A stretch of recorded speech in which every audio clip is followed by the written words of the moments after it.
Okay, so today we're going deep on sustainable living, Sounds good. specifically using ideas that you listeners have sent in Oh, wow. about, ways to be more eco-friendly in your everyday lives. I like it. Yeah, you guys sent over some really interesting articles and notes and stuff. Yep. I'm really excited to dig into them with you. Yeah. And hopefully we can all learn something. For sure. I think, we've all heard reduce, reuse, recycle a million times. Yeah, definitely. But what are the things that really make a difference? Right. Exactly. So that's what we're hoping to figure out today. Absolutely, yeah. So the first thing that a lot of you guys sent stuff in about was waste management, Okay. which I thought was interesting because I feel like we all know about recycling, Sure. but it seems like there's more to it now. Yeah, it's definitely not enough to just sort your trash into the right bins. Right. I mean, a lot of the articles you sent even talk about the whole life cycle of plastics Yeah. and how all these tiny little microplastics end up, everywhere. Oh, yeah. In the ocean and even in our food. It's kind of scary when you think about it. Yeah, for sure. So what can we do about it? Well, there are some really cool alternatives out there. Like what? Well, some of the articles talked about packaging made from mushrooms or seaweed. Really? Yeah, and even edible cutlery, Wow. which I think is super creative. I've always wanted to try composting, but I don't really know where to start. Well, the good news is you don't have to do everything at once. Oh, You can start small. Okay. Like just composting your food scraps can make a big difference. Mm. And there are tons of resources online that can help. Cool. And actually, some cities even have composting programs. Oh, I didn't know that. Yeah. So you sent in a lot of stuff about transportation, too. Right. And I noticed it wasn't just about riding your bike. Uh-huh. There were a lot of questions about electric vehicles. Hmm. Are they actually better for the environment? Yeah, that's a really good question. And what about the batteries? Yeah. The batteries are a big concern for a lot of people. Yeah. Because they require a lot of resources to make. Right. But the research shows that even with the batteries, Uh-huh. electric cars still have a smaller carbon footprint than gas cars. Over their whole lifetime. Exactly. Interesting. And the technology is getting better all the time.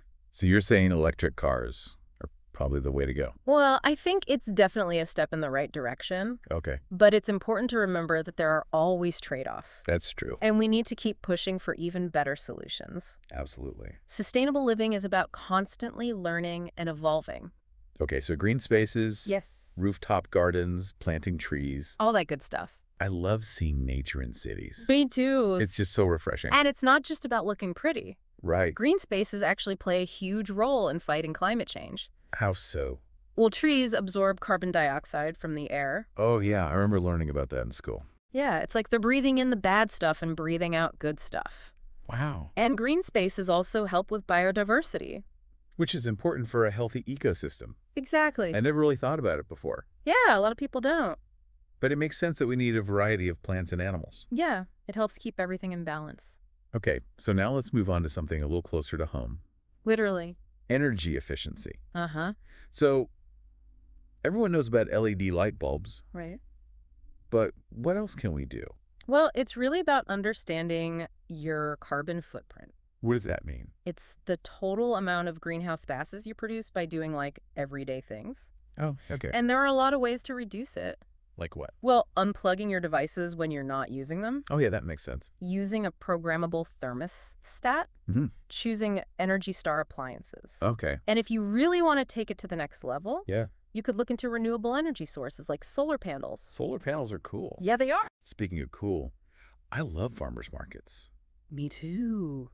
There's just something so great about buying fresh, local produce. Yeah, it's a completely different experience from going to the grocery store. And it's good for the environment too, right? Definitely. Because the food doesn't have to travel as far. Exactly. And it supports local farmers. Right. But it's expensive, though. That's true. Local and organic food can be more expensive. Yeah. But there are ways to make it more affordable. Like what? Meal planning, Okay. buying in bulk, Mm-hmm. and focusing on what's in season. That makes sense. And if you reduce food waste, Mm-hmm. you can actually save money in the long run. Oh, yeah. Good point. It's all about being mindful of your consumption. So we've talked about a lot of practical things. Yeah, we have. But one of the sources you sent talked about something a little different. Oh, yeah. It was this beautiful picture of a family just enjoying a clean park. I love that one. You too. It's a good reminder that sustainability isn't just about what we buy or don't buy. It's also about our relationship with nature. Exactly. We need to appreciate and respect the natural world. For sure. And that can be as simple as spending time outdoors. Or teaching others about eco-friendly habits. Exactly. So how can our listeners get more involved in their communities? Well, they could join a local cleanup drive, Okay. volunteer at a community garden, or even advocate for policies that support sustainability. Awesome. There's so many ways to make a difference. So this has been a really interesting deep dive. It has. We've covered a lot of ground. We have. From waste management to transportation to green spaces to energy efficiency to sustainable food systems to our connection with nature. I think we got it all. I think so. I'm exhausted. Me too, but in a good way. Yeah, totally. The big takeaway is that sustainable living is a journey. Not a destination. Exactly. And everyone can make a difference. Even small changes can add up. Absolutely. So here's a question for you to think about. What aspect of sustainable living are you most drawn to? What's one small change you can make today Ooh. to start making a difference? I like it. Let us know in the comments. Yeah, we want to hear from you. Until next time, keep exploring, keep learning, and keep making choices that add up to a greener future. Bye, everyone. See ya.